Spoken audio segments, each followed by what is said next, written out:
alam nan memukau, seni dan warisan budaya yang beragam.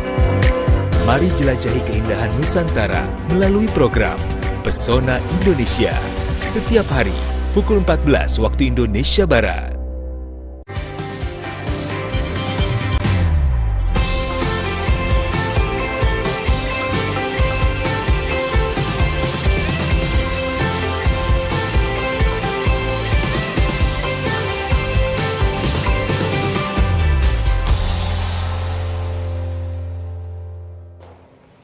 Selamat pagi pemirsa, apa kabar Anda hari ini? Semoga di hari Kamis manis ini semuanya dalam kondisi sehat dan tentunya tetap semangat dan siap untuk menjalani hari ini. Seperti kami berdua di sini yang sudah hadir untuk menemani Anda dengan berbagai informasi tentunya di Jendela Negeri bersama saya Dewinta Kailola. Ya, dan Sekbar Syam memang ya Dewinta, kita akan menyampaikan informasi yang menarik untuk pemirsa ya. Betul. Sesuai dengan tema kita di hari ini. Namun untuk mengawali JN di pagi hari ini kami akan menyampaikan satu berita duka bahwa salah satu rekan kami yang juga penyiar Jendela Negeri kemarin telah berpulang ke rahmatullah atas nama Fedri Ramadan, dan kami juga meminta keikhlasan dan juga doa untuk teman-teman ini ya, visualnya Fedri Ramadan yang juga bersama kami mengawal Jendela Negeri sejak tahun 2023, dan sekali lagi kami mohon doa dari pemirsa agar almarhum dapat diterima di sisi Allah Subhanahu wa taala dan tentunya diberikan tempat terindah di sisi Allah Subhanahu wa taala. Betul, dan tentunya kami segenap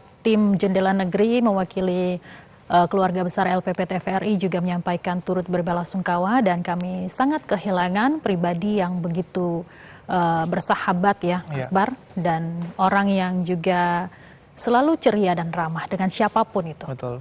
Dan ya sejak tahun 2023 ya bersama mengawal Jendela Negeri, dan juga kami mewakili keluarga ya menyampaikan permohonan maaf apabila di semasa hidupnya beliau sempat melakukan sebuah kesalahan begitu ya, dimohon untuk dibukakan pintu maaf sebesar-besarnya untuk almarhum. Dan menurut informasi pagi ini almarhum akan dimakamkan di rumah dan asalnya di Padang ya, di Sumatera Barat. Akan diterbangkan ke Padang pukul 7 pagi begitu ya Akbar dan juga pemirsa, dan almarhum tutup usia kemarin hari Rabu 27 Agustus di Rumah Sakit Pelni, Jakarta. Ya, dan sekali lagi kami memohon doa semoga almarhum dapat diterima dan diberikan tempat terindah di sisi Allah Subhanahu wa taala. Baik, Dewinta, seperti biasa di Jendela Negeri ya, kita akan memberikan informasi menarik, dan kalau kita ngomongin terkait dengan e-commerce ya, atau kalau kita boleh tentukan itu dulu ya, kalau kita kan biasanya beli offline gitu di ke pasar, langsung gitu, karena kan untuk nyobain misalnya kita mau beli makanan kita harus ke warung-warung gitu ya, tapi kan sekarang tinggal buka aplikasi, set langsung datang tuh. Iya, modal pencet doang nih, jempol doang udah langsung datang gitu ya, lebih praktis dan juga lebih hemat secara biaya mungkin ya Akbar ya, dan belakangan ini memang e-commerce juga semakin menjamur di tanah air begitu. Tinggal kita lihat nih, dia free ongkir atau enggak. Perkembangannya ke depannya nanti akan seperti apa juga begitu ya. Nah, kita akan membahas lebih jauh lagi terkait dengan e-commerce nanti ya, namun seperti biasa kita akan menyampaikan satu cerita pagi ini. Nah, cerita pagi ini dari Kalimantan Selatan nih Dewinta. Jadi ada Tanah Jaro di Kalimantan Selatan. Jadi ini wilayah yang ada di perbatasan antara Kalimantan Selatan dan juga Kalimantan Timur, di mana di sana ada banyak objek wisata yang dapat dikunjungi dan masih belum banyak diketahui halayak. Ini bisa menjadi referensi nih untuk kita kalau berkunjung ke Kalimantan Selatan. Ini ada informasinya untuk Anda.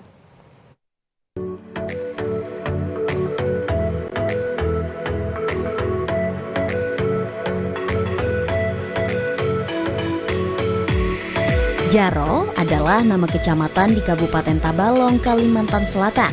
Banyak menyimpan potensi objek wisata. Danau Walet misalnya. Danau Walet tidaklah terlalu besar, namun di sini ada beberapa fasilitas yang bisa dinikmati pengunjung selain berwisata air tentunya. Bagi yang memiliki adrenalin, kita bisa meluncur menyeberangi danau dengan flying fox sekaligus sebagai sarana untuk menyeberang. Di sini juga tersedia fasilitas outdoor lengkap dengan lokasi perkemahan. Ini keren banget pemandangannya, sumpah. Dan teman-teman semua harus lihat. Pemandangannya benar-benar bagus banget. Dan teman-teman pokoknya harus datang dan cobain sendiri.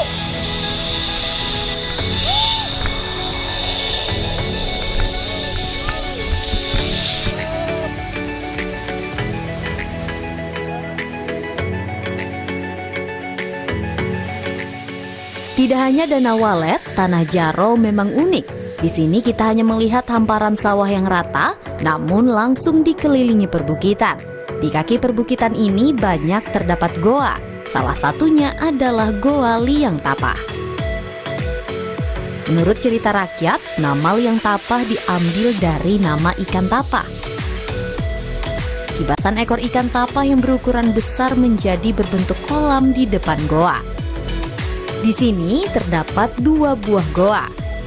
Di bagian dasar bukit terdapat goa sungai bawah tanah yang mengalir sepanjang tahun dan goa yang berada di bagian atas.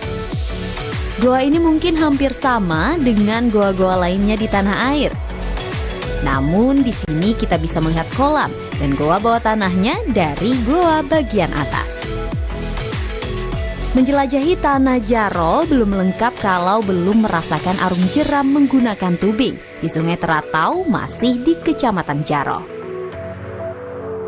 Arung jeram ini terdapat di Desa Teratau.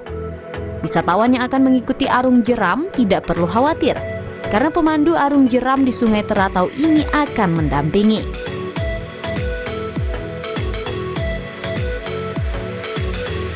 Selama perjalanan mengarungi Sungai Teratau, kita disuguhi eloknya pemandangan alam.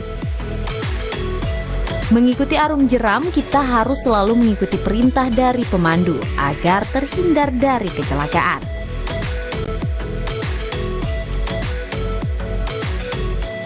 Air terjun Lano ini berada di paling ujung Kabupaten Tabalong dan berbatasan langsung dengan Provinsi Kalimantan Timur. Tidak jauh dari sini terdapat tugu batas antara Provinsi Kalimantan Selatan dengan Kalimantan Timur. Air terjun Lano berada dalam kawasan Gunung Halat.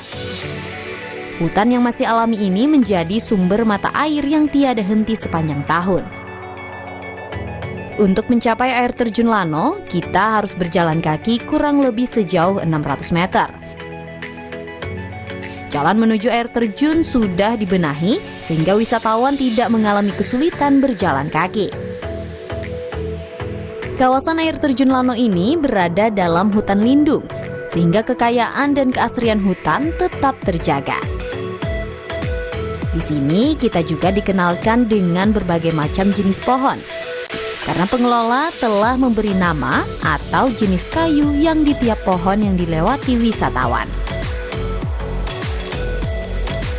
Air terjun Lano ini cocok untuk wisata keluarga karena debit air yang tidak terlalu besar sehingga anak-anak bisa bermain air di anak sungai.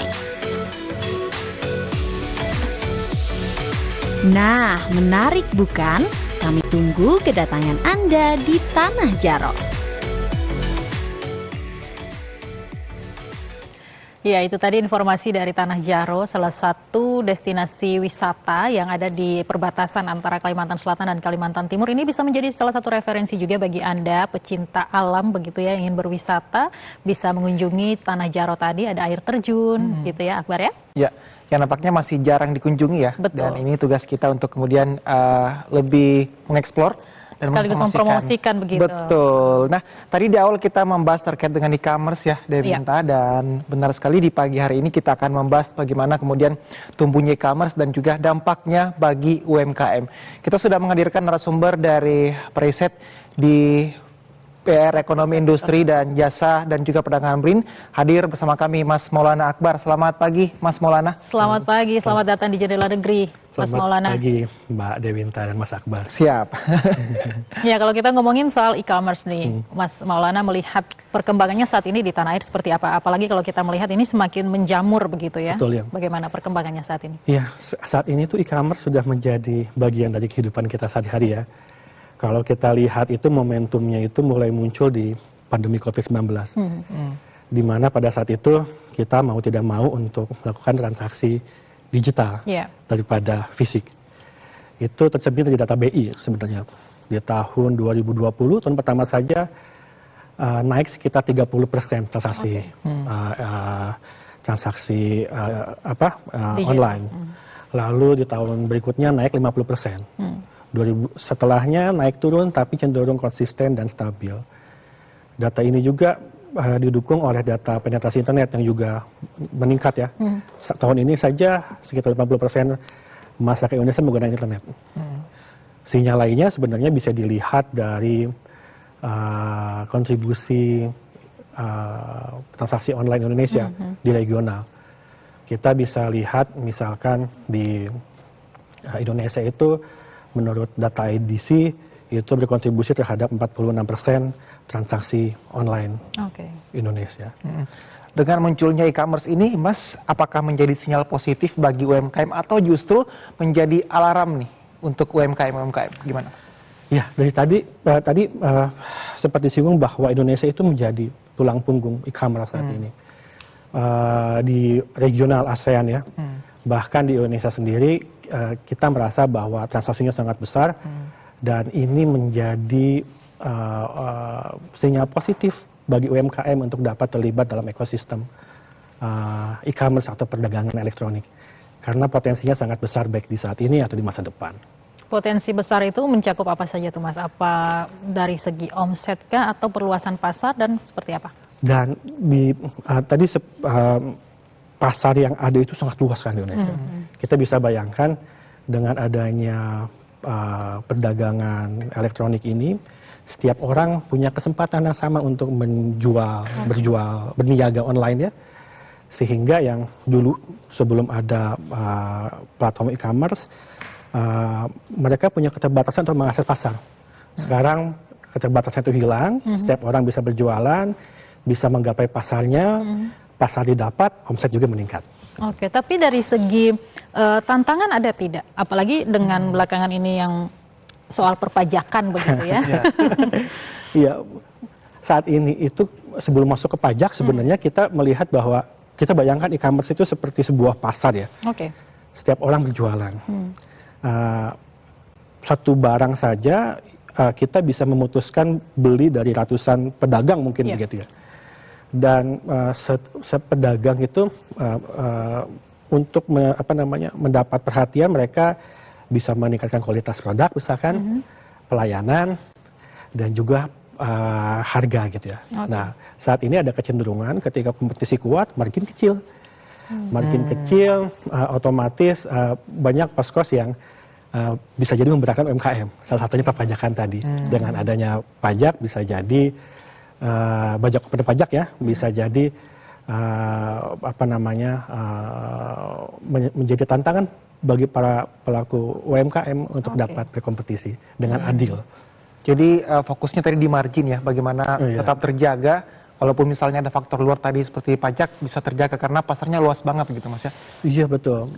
Oleh karena itu nampaknya yang menjadi penting adalah membangun brand dan punya pangsa pasar, membangun basis pasar sendiri sehingga ketika UMKM ini dapat naik kelas, mereka bisa punya posisi yang lebih, punya nilai jual yang lebih terhadap pasar yang begitu luas. Jadi ada value yang dijual begitu ya, walaupun misal marginnya atau harganya naik, customer tetap memilih brand itu gitu ya. Tepat, Mas Akbar begitu. Itu yang menjadi yang perlu didorong tentunya oleh pemerintah. Bagaimana perdagangan elektronik ini tidak hanya sebagai media jual beli, tetapi sebagai platform untuk meningkatkan nilai bagi para UMKM. Karena persaingannya tidak hanya dengan UMKM, dengan usaha besar, dengan bahkan kompetitornya sudah global ya, dengan para importir yang mereka punya nilai masing-masing lah ya. Dan banyak dari mana aja ya. Betul, bahkan dari luar negeri juga banyak ya. Dengan platform-platform yang belakangan mulai bermunculan, dengan kemudahan akses begitu. Nah, kalau Mas Maulana melihat kompetisi brand lokal kita atau produk lokal kita dibandingkan dengan produk luar ini seperti apa saat ini? Peminatnya lebih cenderung kemana nih? Kita sebenarnya patut bersyukur kita punya nilai-nilai budaya yang begitu diverse ya. Kontribusi ekonomi kreatif di kita juga semakin baik semakin sini, dan itu sebenarnya menjadi nilai tambah bagi UMKM di Indonesia, terutama para pelaku industri kreatif, karena nilai-nilai tersebut, value-value yang ada di aircraft itu yang di Indonesia itu bisa jadi pembeda dengan produk lain. Apalagi kalau Indonesia, kalau kita ngomongin budaya itu udah kaya banget begitu ya. Kaya banget dan pasti bangga ya. Yes. Jadi pasti lebih condong ke sana. Mas, kita tahan dulu. Baik. Kita akan masuk dalam segmen reportase berikut ini.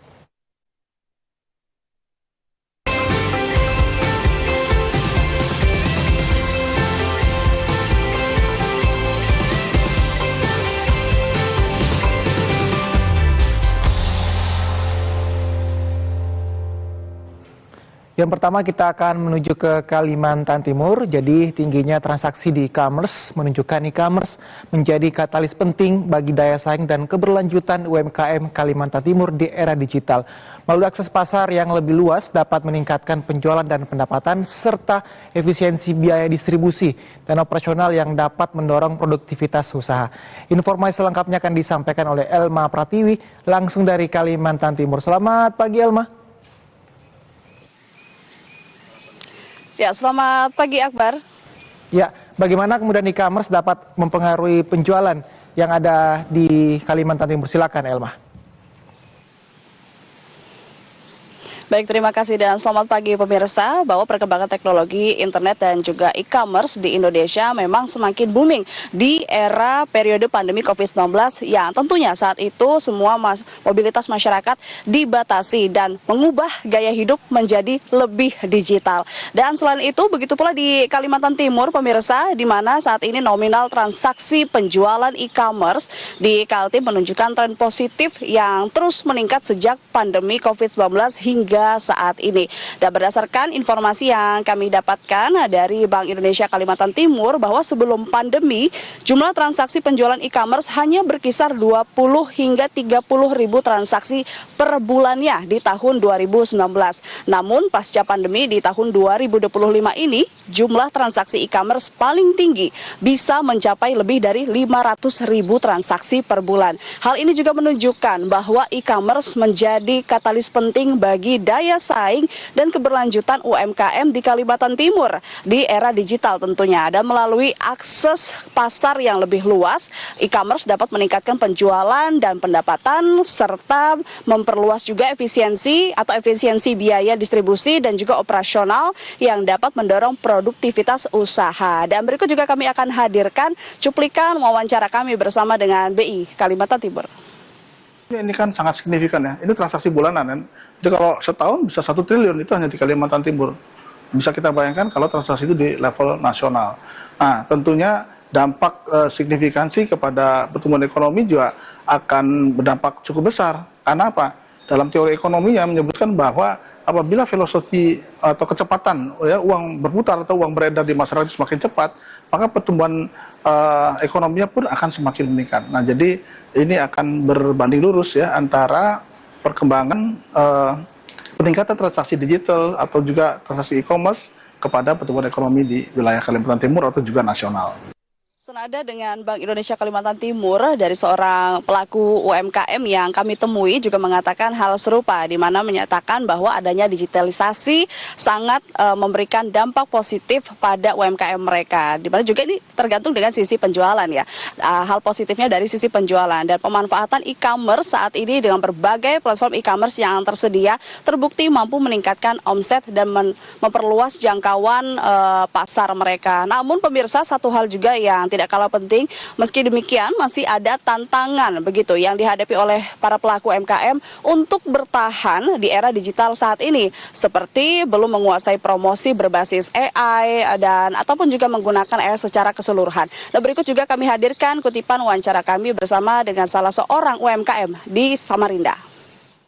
Bikin iklan ya, kalau misalnya kan kita angkat milenial ya, milenial ya.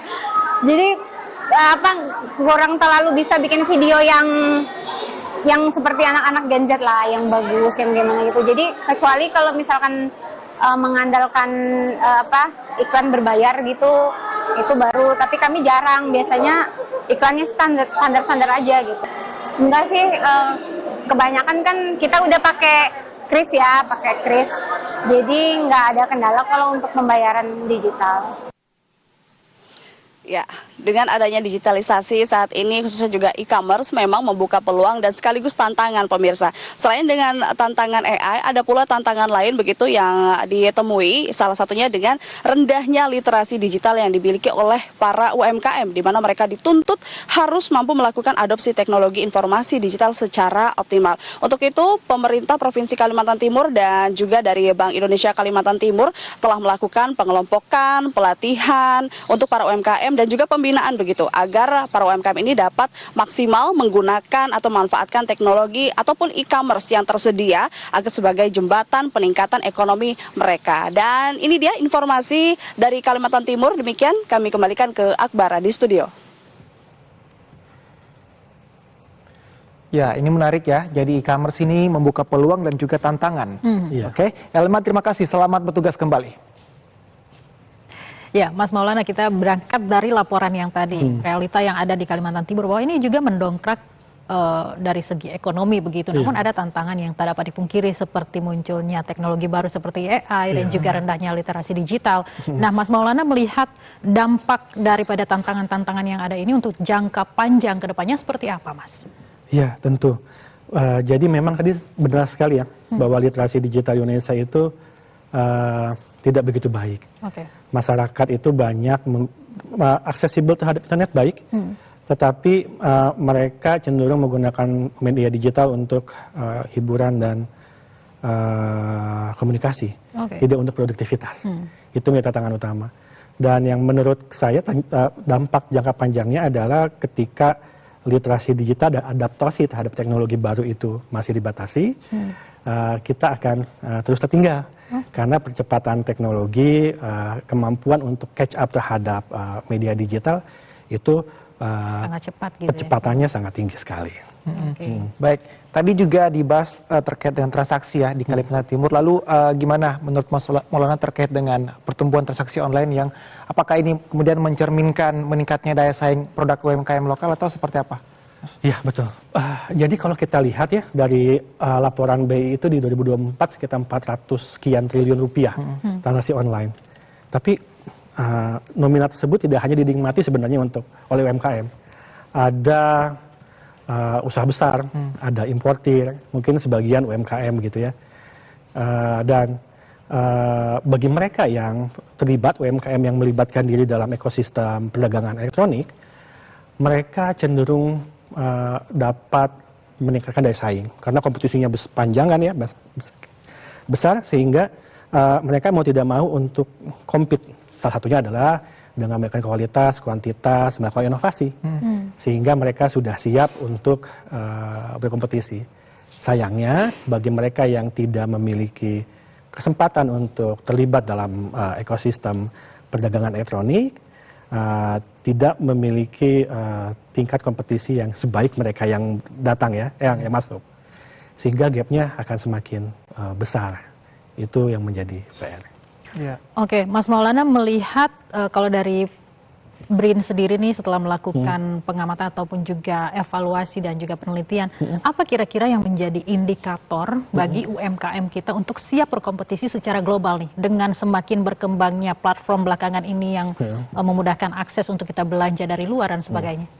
Oke, salah satu indikator penting bagi UMKM dalam berkompetisi menurut kami adalah tadi seperti singgung ya, bahwa mereka punya nilai positioning brand mereka terhadap produk lain sejenis, sehingga nilai tambah tersebut menentukan calon pembeli untuk dapat memilih kita sebagai produk mereka.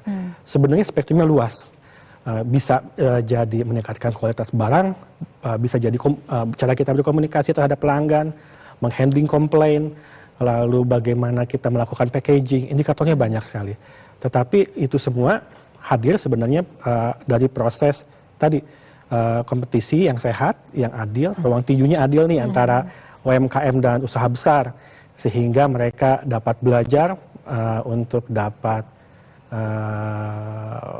transfer pengetahuan itu ya dari usaha besar, bagaimana prakteknya, bagaimana melakukan digital marketing, bagaimana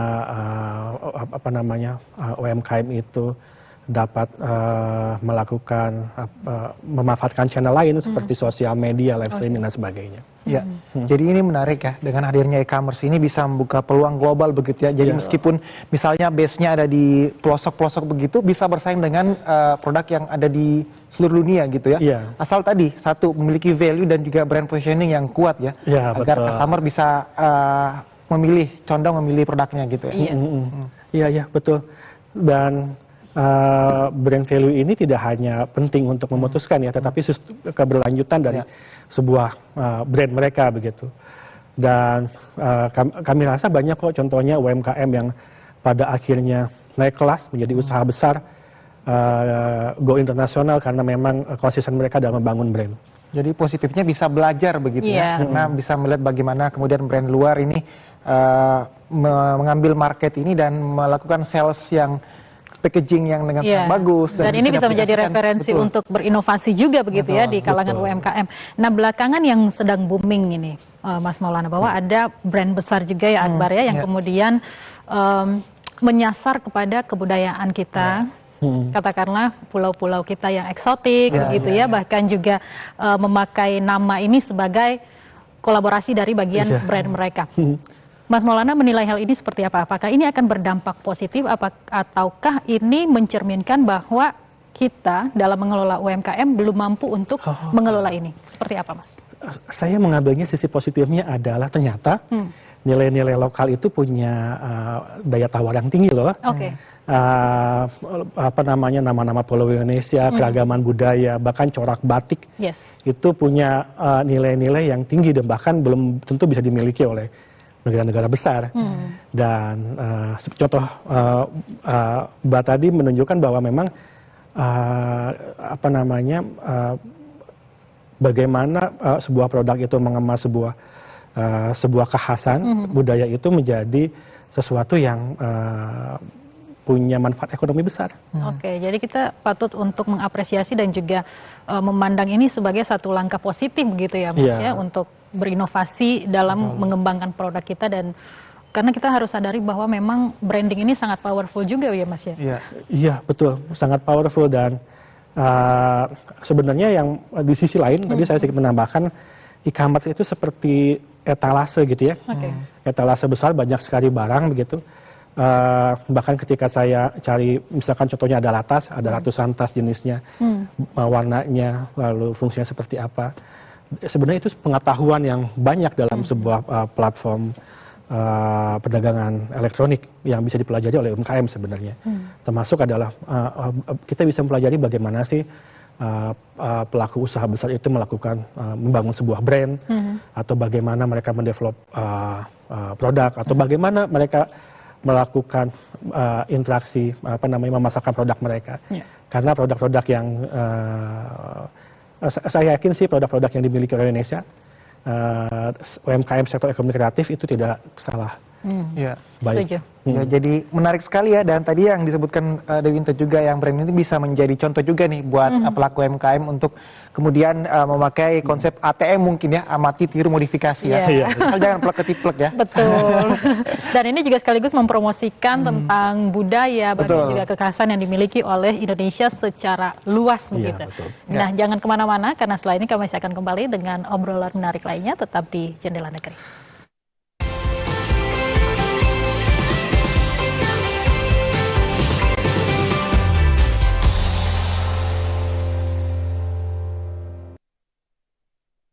Ada mengatakan ya, kopi itu hitam dan pahit, tetapi kopi itu selalu dicari mana-mana. Di Mandar, kopi tidak hanya sekedar minuman.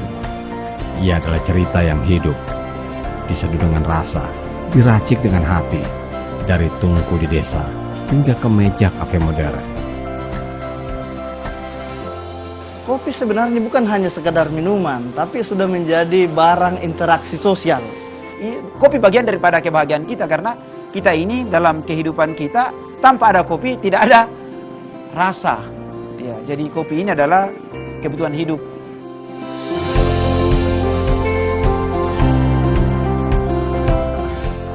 Kopi Mandar selalu menemukan jalannya.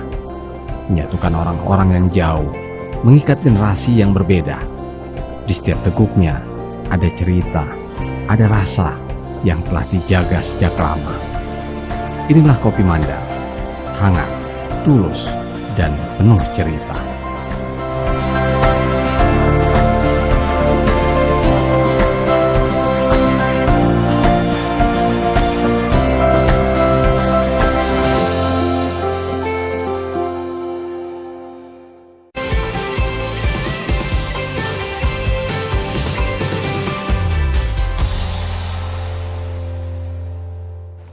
Terima kasih Anda masih bersama kami di Jendela Negeri dan kita masih membahas terkait bagaimana tumbuhnya e-commerce ini bisa mempengaruhi banyak UMKM begitu. Ya, sebelum kita melanjutkan perbincangan, Mas Maulana, kita akan menuju ke Jakarta, Banten terlebih dahulu. Ini pertumbuhan e-commerce yang begitu pesat di Indonesia membawa dampak positif, yakni meningkatnya produk penjualan di sektor UMKM. Melalui pemasaran dengan platform digital ini secara tidak langsung dapat memperluas pangsa pasar pada pelaku UMKM tanpa harus menambah toko atau gerai mereka. Dan saat ini kita telah terhubung dengan Maura Anissa dari Jakarta. Maura, selamat pagi. Silakan informasinya. Selamat pagi Akbar dan juga Dewinta. Seperti yang kita ketahui ini, dalam beberapa tahun terakhir, pertumbuhan e-commerce di Indonesia terus meningkat dengan pesat. Bahkan berdasarkan data dari Asosiasi E-commerce Indonesia, volume transaksi diprediksi menembus lebih dari 700 triliun rupiah hingga akhir tahun 2025 atau bulan Desember 2025. Besarnya potensi pertumbuhan ini tentunya dapat memberikan peluang besar bagi pelaku usaha mikro kecil menengah atau UMKM. Dan salah satu yang sudah merasakan manfaatnya adalah Galeri UMKM Disabilitas di Kota Tangerang Selatan. Galeri ini tak hanya memanfaatkan penjualan online, tapi juga berjualan secara offline atau langsung di lokasi ekowisata Kranggan. Produk yang ditawarkan sangat beragam, mulai dari kerajinan tangan seperti dompet koin, celengan, lukisan dari pelepah pisang, gelang manik, hingga tote bag ekoprint. Tapi tak hanya itu pemirsa, ada pun olahan makanan khas lokal seperti akar kelapa, adapun kembang goyang, keripik pisang, dan juga keripik singkong, hingga berbagai jenis cookies atau kue kering. Berikut kita saksikan kutipan wawancara bersama Usmiati, selaku pendiri Galeri UMKM Disabilitas. Secara online juga kita setiap hari ngepost iklan ini produk yang dipasarkan di IG RBKI dan Ekowisata Kranggan. Dampaknya ibu-ibu UMKM di sini tuh semakin berdaya karena meningkatnya orderan gitu. Jadi di sini juga anak-anaknya setiap minggu kapasitas produksi cookies dan lain-lain itu meningkat. Karena kita tuh nggak boleh kekosongan stok, jadi harus ready stock terus setiap minggu gitu. Jadi alhamdulillah penjualannya itu sangat meningkat.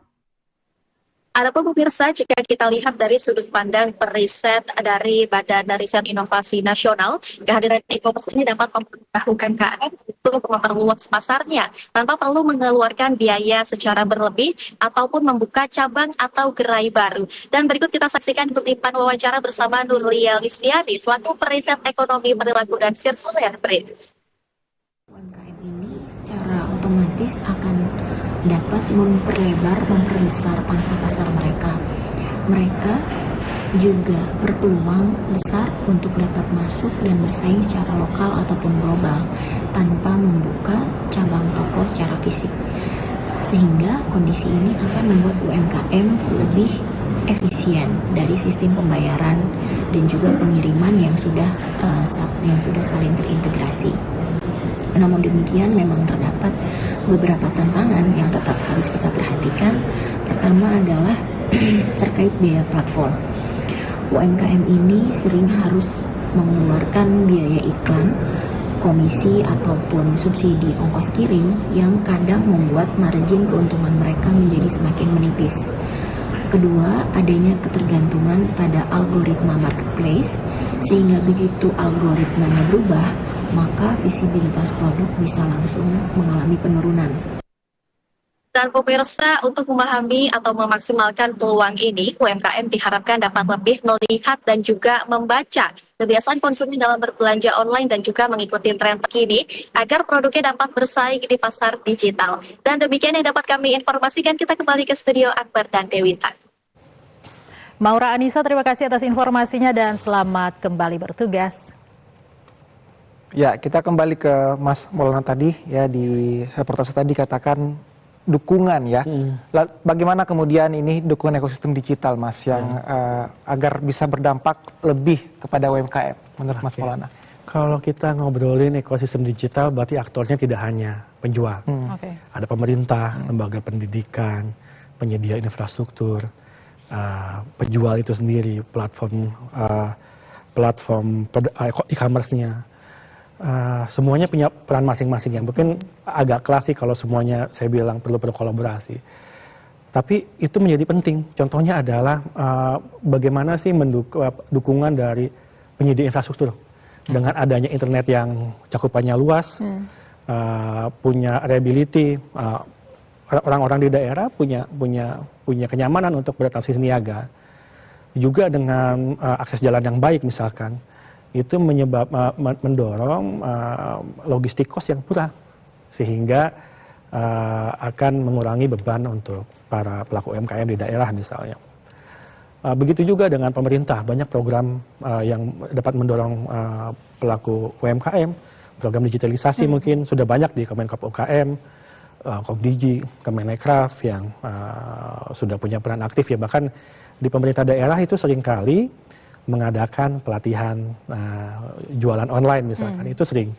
Itu semua sebenarnya menjadi pendorong untuk meningkatkan kesadaran tentang literasi digital oleh para masyarakat Indonesia. Tidak hanya tadi seperti singgung, tidak hanya mampu mengakses internet, tetapi mampu dengan bijak menggunakan media digital untuk memanfaatkan kepentingan ekonomi seperti berjualan. Gitu. Kalau melihat pangsa pasar yang ada di Indonesia saat ini, Mas Maulana, kita tahu bahwa e-commerce ini kan banyak sektor. Ada yang dari makanan, fashion, skincare dan sebagainya. Kalau melihat peminatnya secara umum di Indonesia ini lebih besar mana yang berkontribusi terhadap perkembangan UMKM ini? Kalau kita lihat UMKM ya, secara umum memang saat ini banyak kontribusinya di banyak subsektor. Kebutuhan sehari-hari juga banyak, fashion juga banyak, industri kreatif juga besar. Dan UMKM ini menariknya, dia kekuatan UMKM Indonesia itu memang tidak tergantung terhadap sektor tertentu gitu ya. Sehingga potensinya di banyak sektor. Kalau tadi Mas Maulana mengatakan bahwa salah satu yang perlu dilakukan adalah literasi digital begitu ya. Ini untuk kemudian mensolve tantangan yang ada. Lalu ada lagi nggak Mas tantangan yang urgent untuk kita lakukan agar kemudian dampak dari e-commerce ini bisa terasa begitu bagi UMKM di Indonesia khususnya? Yang paling urgent dilakukan menurut saya, dan itu perannya pemerintah sebenarnya, menyediakan ekosistem digital ini dalam perdagangan elektronik atau e-commerce ini seinklusif mungkin. Tidak hanya menguntungkan perusahaan besar, tetapi juga bagaimana UMKM ini punya kesempatan yang sama dengan perusahaan besar untuk dapat berkompetisi dengan adil. Dan sayangnya saat ini sebenarnya progresnya cukup baik, cuma saat ini nampaknya masih ada beberapa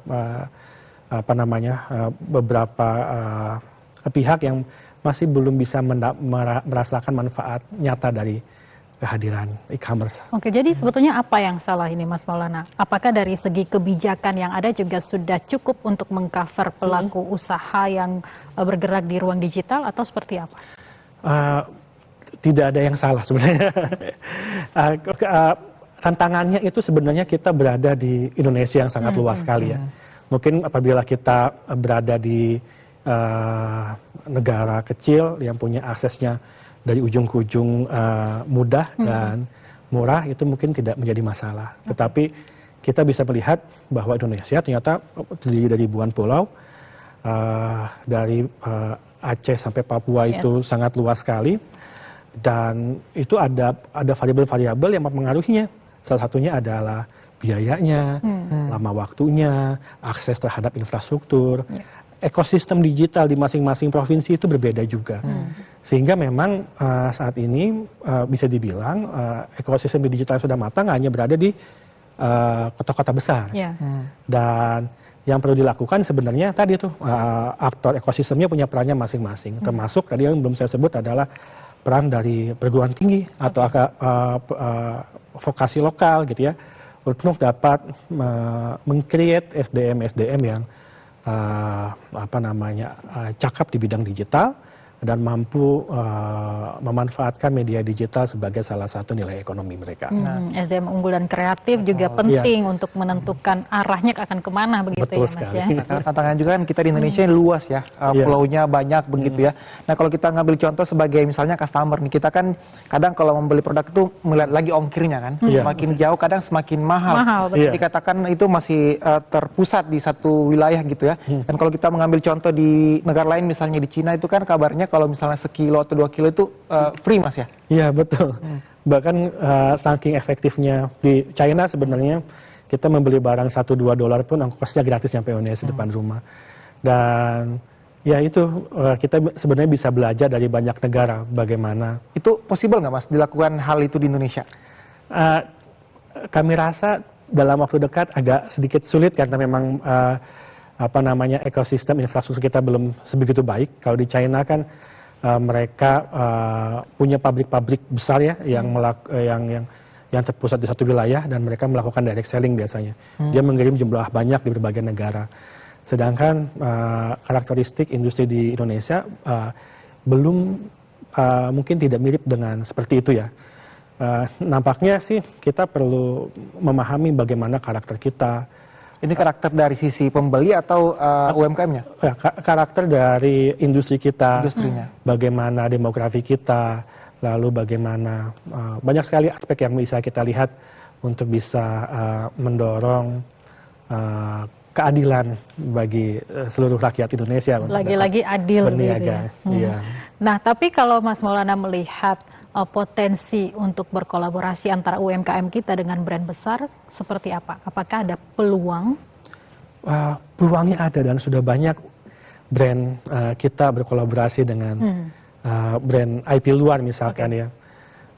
Dan brand-brand tersebut ya fashion misalkan ya, mereka berkolaborasi dengan IP dari Jepang, dari US begitu. Dan itu peluangnya sangat besar kolaborasinya.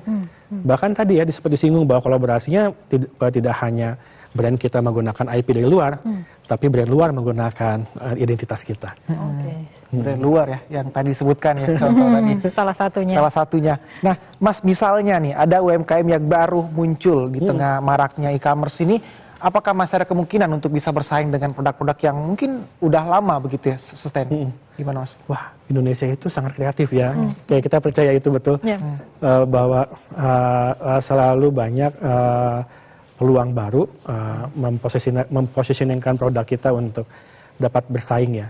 Walaupun tidak head to head dengan barang brand besar, mungkin untuk mereka yang pengen menggali potensi pasar di ceruk, itu juga menarik ya. Potensinya sangat begitu besar. Dan selain itu tadi seperti disinggung bahwa ketika Anda memulai membangun sebuah produk UMKM, yang paling penting adalah bagaimana Anda bisa merencanakan pengembangan produk Anda, brand Anda di masa sekarang, di masa depan seperti apa. Dan tadi ya bangun value-nya ya. Dan membangun value. Dan tadi udah dikasih bocoran nih, kaitkan dengan budaya. Iya, budaya. Bisa jadi referensi juga nih. untuk kedepannya bisa mengembangkan UMKM lebih maju lagi begitu dengan pasaran yang semakin luas. Nah, tapi sejauh ini dari pandangan BRIN sendiri, Mas Maulana melihat dampak daripada hadirnya UMKM di platform digital ini, apakah memang sudah berdampak secara langsung terhadap kesejahteraan pelaku UMKM itu sendiri, ataukah malah hal ini menimbulkan ketergantungan baru nih bagi pelakunya ataupun juga customernya? Kalau kita lihat ya, pengaruh UMKM itu besar di Indonesia. Mungkin di PDB itu sekitar 60% pengaruh UMKM. Tapi kalau kita report dari Google sama Temasek 2023, dia melakukan studi tentang e-commerce di Asia Tenggara, hanya 1/3 yang baru go digital. Jadi potensinya nampaknya akan terus tumbuh, tapi belum semua mendapatkan kemanfaatan dari media platform perdagangan elektronik atau e-commerce ini. Dan beberapa studi juga menunjukkan bahwa terdapat variabel berpengaruh kok mereka yang tidak punya akses ekonomi, jadi punya peluang untuk mendapatkan omset dari berjualan begitu. Dan itu secara langsung dapat mempengaruhi kesejahteraan mereka. Tetapi tadi seperti disinggung pertanyaan tadi adalah ketergantungan. Bahwa kalau sekarang kan platform e-commerce di Indonesia hanya 1 dan 2 mungkin ya. Mungkin tidak lebih dari 5. Ketergantungan terhadap platform ini juga beresiko. Resikonya apa itu? Ketika platform itu punya kekuatan lebih dalam mengatur produk mereka. Mereka memiliki algoritma misalkan untuk merekomendasikan produk kita atau tidak. Algoritma tersebut biasanya didasari oleh popularitas, harga yang murah, atau dengan afiliasi brand besar. Bagi mereka yang tidak punya kesempatan tersebut, itu mereka tidak cukup punya exposure produk mereka terhadap e-commerce.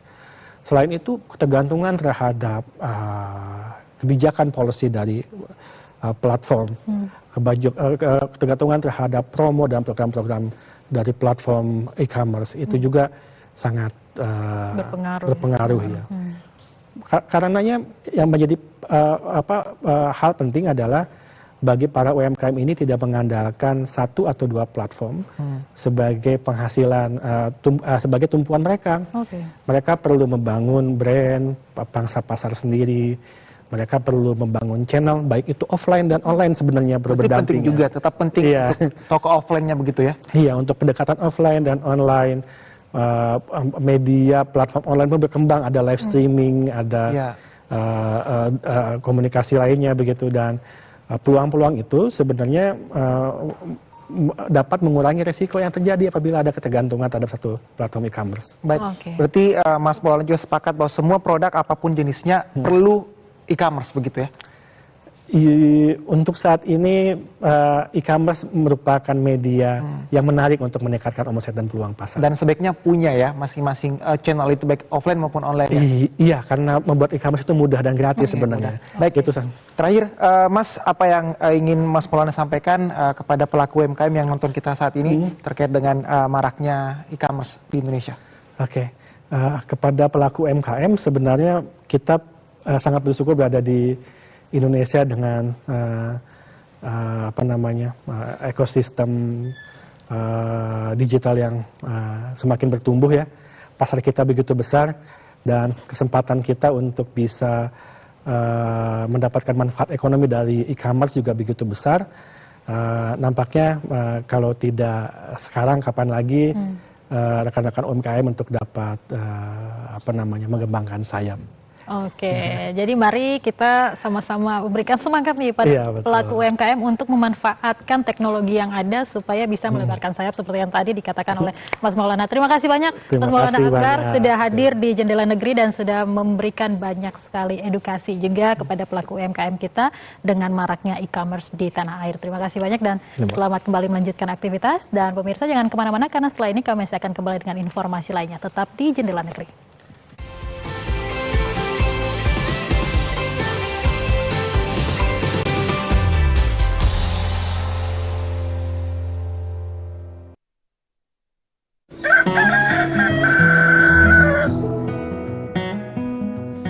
Kue-kue, lemper, kue-kue, donat. Ih, coba lihat, ada mama jual kue. Jual kue. Lea, kau tidak rindu sekolah?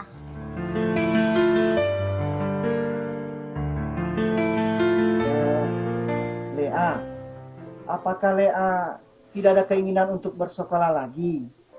Tidak, saya tidak mau.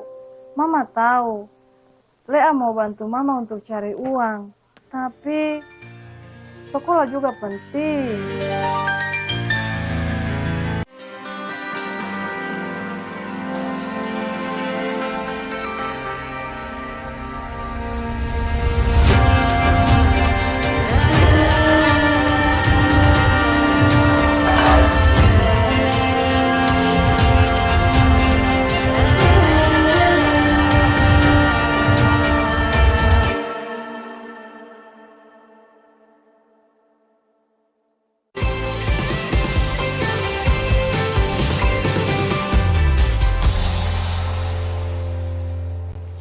Terima kasih masih bersama Dewinta dan Akbar di Jendela Negeri. Nah, kita masih akan menyampaikan informasi menarik ya Dewinta untuk pemirsa.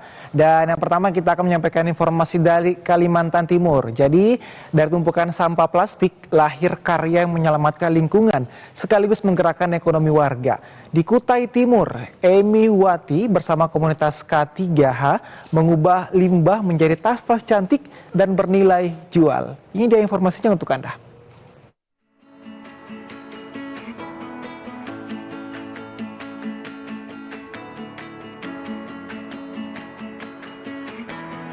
Di tengah meningkatnya kekhawatiran terhadap pencemaran lingkungan sampah plastik, Kerukunan Keluarga Kampung Hijau atau K3H Kabupaten Kutai Timur Provinsi Kalimantan Timur yang berawal dari komunitas lingkungan menghadirkan solusi kreatif dalam memanfaatkan sampah kering agar bernilai ekonomis.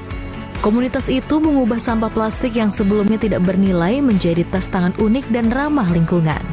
Prosesnya dimulai dari memilah sampah kantong plastik yang dikumpulkan, kemudian dicuci bersih, dikeringkan dan dipotong sesuai kebutuhan.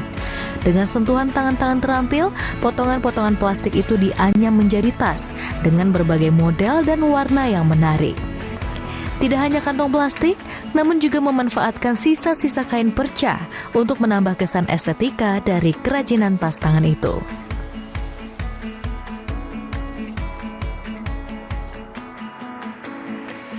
Salah seorang pengrajin daur ulang sekaligus pemilik dari kerajinan daur ulang Emi Wati mengatakan, berawal dari daerahnya yang kerap terdampak banjir dan banyaknya sisa-sisa sampah pasca banjir, terinspirasi untuk memanfaatkan sampah plastik menjadi barang yang bernilai dan memotivasi masyarakat agar bisa mengelola sampah dengan benar. Kerajinan tas daur ulang sampah plastik ini mendapatkan dukungan dari pemerintah daerah, bahkan memperoleh penghargaan sebagai penggiat lingkungan dari Gubernur Kalimantan Timur pada tahun 2024 lalu.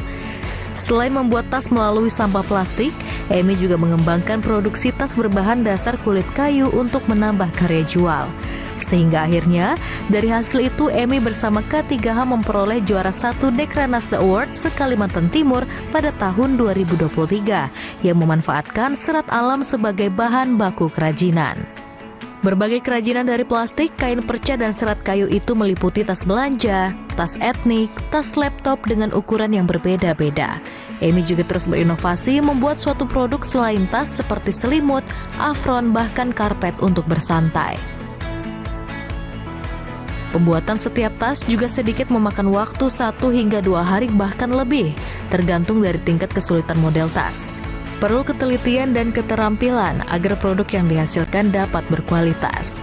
Emi juga gencar mengikuti pameran kerajinan nasional untuk mempromosikan sekaligus menjual produknya. Dengan memanfaatkan warga sekitar yang bisa menjahit, Emi dapat menghasilkan puluhan hingga ratusan produk tergantung dari pesanan kostumer. Harga tas juga bervariasi, mulai dari Rp50.000 hingga Rp275.000. Emi berharap para pengrajin mendapatkan perhatian lebih dari pemerintah untuk diberikan wadah membuka peluang usaha baru bagi para pengrajin, termasuk meningkatkan kesadaran tentang pentingnya daur ulang dan kelestarian lingkungan. Inilah bukti nyata, kreativitas dari para pengrajin daur ulang ini bisa menyelamatkan bumi sekaligus memberi manfaat ekonomi. Afifah Aziz Junaidi dari Kutai Timur melaporkan. Dan pemirsa, di era modern seperti sekarang ini, penggunaan pewarna tekstil sudah menjadi hal yang lumrah di pasaran konveksi. Namun, siapa sangka di Desa Baduy, Kabupaten Lebak, Banten, kita bisa melihat sekaligus belajar tentang pewarnaan pakaian dengan cara yang masih sangat tradisional. Dan informasi ini nantinya akan sekaligus menutup jumpa kita di Jendela Negeri pagi ini. Akhirnya saya Dewinta Kailola. Ya, dan saya Akbar Syam pamit. Terima kasih dan sampai jumpa.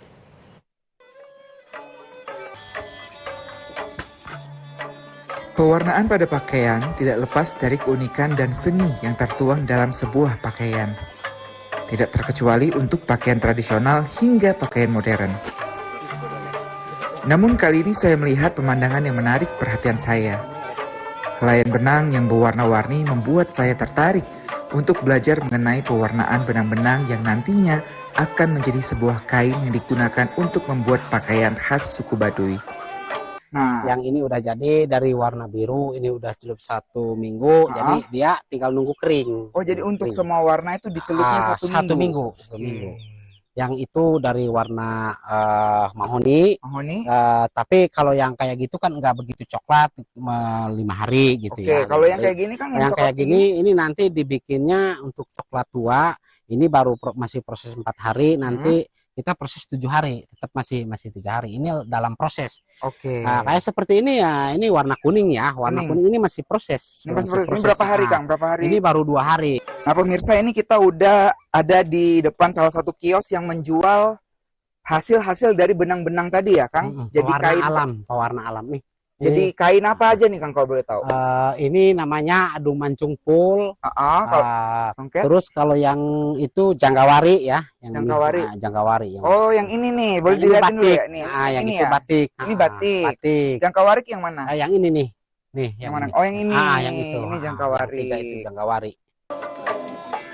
Setelah berbincang cukup lama mengenai teknik dalam pewarnaan benang yang bisa mencapai 1 minggu untuk mendapatkan hasil yang sempurna, rasa penasaran saya untuk mencoba langsung dan terjun dalam pewarnaan benang membawa saya untuk diajarkan oleh Kang Sukma dalam setiap prosesnya. Sebelumnya aku pengen ikutan nih, Kang, mencoba. Boleh diajarin nggak? Boleh. Oke, bilas dulu di sini, bilas dulu supaya sampai rata. Sampai rata, dibilas aja, bilas. Bilas sampai rata. Nah, setelah kita kalau udah lembab, baru bisa di perat-perat kayak gini. Tapi nggak boleh kering banget berarti? Nggak boleh, harusnya keadaan lembab. Ya, oke. Keadaan lembab. Nah, sekarang boleh dimasukin ke situ, warnanya langsung jadi. Tinggal masukin aja? Tinggal masukin aja, ayo bareng. Ya. Nah, kita bikin warna coklat. Boleh langsung diangkat. Boleh. Yuk. Angkat yuk. Yuk. Nah, oke. Setelah ini kita ada pencelupan lagi atau gimana? Nanti ini digantung dulu. Digantung dulu. Jadi supaya warnanya itu masuk. Berapa hari biasanya? Enggak, paling beberapa detik lah. Beberapa detik? Nah, beberapa detik digantung di sini. Sebelum akhirnya kita celup lagi? Enggak dicelup, dicuci ke air bersih. Supaya apa? Supaya yang warna di luar ikut sama air bersih tadi. Hanya ibaratnya beberapa detik. Jadi sekarang juga udah bisa dicuci ke air bersih. Setelah itu baru dicelup lagi. Dari proses pewarnaan ini kita dapat belajar bahwa tidak ada keindahan yang dapat kita saksikan dan dapatkan dengan cara yang mudah. Proses demi proses yang ada membuat keindahan itu tercipta hingga memiliki nilai ekonomi yang tinggi.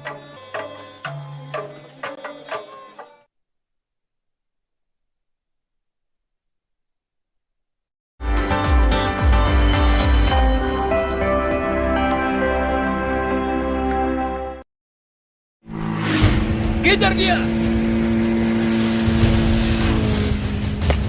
Jangan sampai lepas! Bayar hutang, boy! Mana dia? Ayo kita cari ke rumahnya. Hei, mana bapakmu? Hei, awas! Dia kabur! Tangkap! Jangan dulu ambil saya punya motor. Kasih saya waktu sebentar lagi. Ini sudah jatuh tempo. Bagus. Saya takut pulang ke rumah. Banyak orang jahat menunggu. Jadi ingat mama di surga. Kalau ada dia, saya tidak sendiri. Bapak, apa tidak sebaiknya Bapak pinjam ke saudara-saudara, biar tidak lagi dikejar penagih? Iya, nanti Bapak pikirkan ya. Kita cari solusi yang membelit kita ini. Mulai dari tak ada modal, semua tergantung tengkulak. Sampai-sampai dikejar rentenir. Bapak! Alah, sudah ambil motornya. Sabar. Sebentar lagi ada uang dari jual ikan. Omong kosong.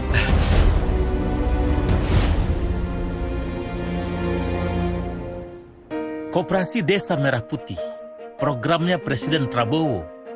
Di sini bisa mendapatkan dana bantuan simpan pinjam, juga distribusi sembako, gas, dan bahan pokok lainnya.